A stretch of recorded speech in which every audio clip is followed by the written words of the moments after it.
নমস্কাৰ আপোনালোক সকলোৰে মোৰ চেনেললৈ স্বাগতম। মই আজি দেখুৱাম ঘৰতে কেনেকৈ চাৰকল বনাব পাৰে। চাৰকল ষ্টিক যেনেকৈ কেম্লিন কম্প্ৰেছড চাৰকল কিনিবলৈ পায়। মই লিংক ডিছক্ৰিপশ্যনত দি দিম। যদি আপোনালোকৰ তাত বৰ্তমান নাই তেনেহ'লে কোনো কথা নাই, ঘৰতো বনাই ল'ব পাৰে। যেনেকৈ মই এতিয়া বৰ্তমান ঘৰতে বনাই ল'ম। এয়া মধুআম গছৰ ঠাৰি আৰু মই বাকলি এৰুৱাই লৈছোঁ। আপোনালোকে মধুআমৰ ঠাৰি সলনি আম গছৰ ঠাৰিও ইউজ কৰিব পাৰিব। খালি শুকান হ'লেই হ'ল আৰু বাকলি এৰুৱাই ল'ব। বাকলি এৰুৱাই এনেকৈ টুকুৰা টুকুৰিকৈ কাটি ল'ব। কাটি লোৱাৰ পিছত টিনৰ টেমা বা এনেকুৱা জ্যামিতি বক্স ইউজ কৰিব পাৰে। মোৰ ওচৰত টেমা নাই কাৰণে মই জ্যামিতি বক্স ইউজ কৰিছোঁ পুৰণা, আৰু ফুটা এটা কৰি ল'ব।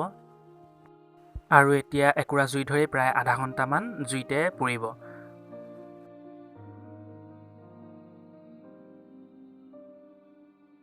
আৰু এতিয়া মই জুইৰ পৰা উলিয়াই আনিলোঁ, প্ৰায় আধা ঘণ্টামান পুৰিলোঁ। পুৰাৰ পিছত এতিয়া আপোনালোকক দেখুৱাইছোঁ কিদৰে কেনেকুৱা হৈ গ'ল এতিয়া ষ্টিককেইডাল। কম্প্ৰেছ চাৰকলৰ নিচিনাই, কিন্তু মই নক'ম যে কম্প্ৰেছ চাৰকলৰ নিচিনা, কিন্তু আপোনালোকৰ ওচৰত যদিও নাই খন্তেক আপোনালোকে ইউজ কৰিব পাৰে। আৰু মোৰ তাত নাই বৰ্তমান, সেইকাৰণে মই বনাই লৈছোঁ ঘৰতে। প্ৰায় তেনেকুৱা নিচিনাই অলপ ৰিজাল্ট পোৱা যায়, 60% তেনেকুৱা ৰিজাল্ট পোৱা যায়, একেবাৰে ডাৰ্ক নহয়।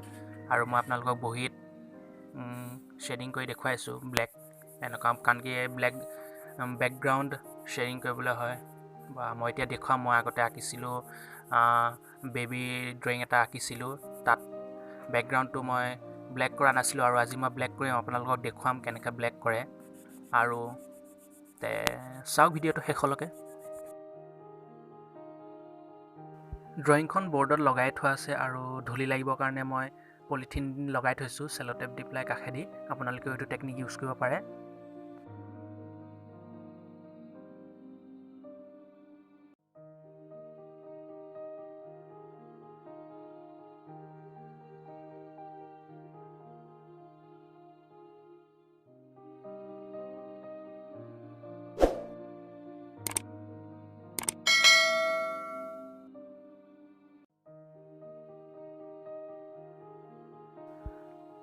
আপোনালোকে মন কৰিছে চাগে, মই কোনোবা সময়ত বৰ্ডখন টেবুলত থৈ লৈছোঁ, কোনোবা সময়ত সজাই লৈছোঁ, কাৰণ যেতিয়া মই ব্লেক কৰিছোঁ তেতিয়া বহুত ডাষ্ট ওলাইছে, ক'লা ক'লা গুড়াবিলাক ওলাইছে, আৰু ড্ৰয়িংখনত লাগিছে, গুড়াবিলাক লাগি গৈছে। মই ঘঁহি দিয়া নাই, আপোনালোকক ঘঁহি নিদিব, ফুকি দিব।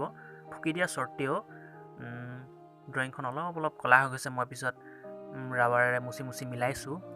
আৰু যেতিয়া আপোনালোকে চাৰকল ইউজ কৰিলে বিশেষকৈ ষ্টিকৰ ক্ষেত্ৰত ফিক্সেটিভ স্প্ৰে মাষ্ট বি লাগিবই। ফিক্সেটিভ নহ'লেও বেলেগ কোম্পানীৰ পায়, কিন্তু ফিক্সেটিভে বহুত কম দামী, 250ত পোৱা যায়, বাকীবোৰ দামী, আৰু ফিক্সেটিভে ভাল। মই কম দামীৰ ভিতৰত যিমানবাৰ ইউজ কৰিছোঁ। আৰু স্প্ৰে ইউজ কৰিবই, নহ'লে গোটেই ড্ৰয়িংখন বেয়া হৈ যাব। মই আপোনালোকক দেখুৱাম স্প্ৰে ইউজ কৰিছোঁ, আৰু চাওক ভিডিঅ'টো।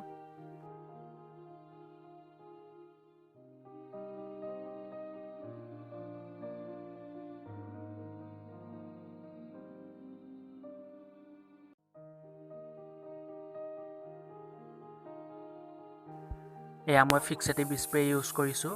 মই ভিডিঅ' বনাই দিম বাৰু ইয়াৰ ৰিজাল্ট কেনেকুৱা পোৱা যায় স্প্ৰে মাৰিলে।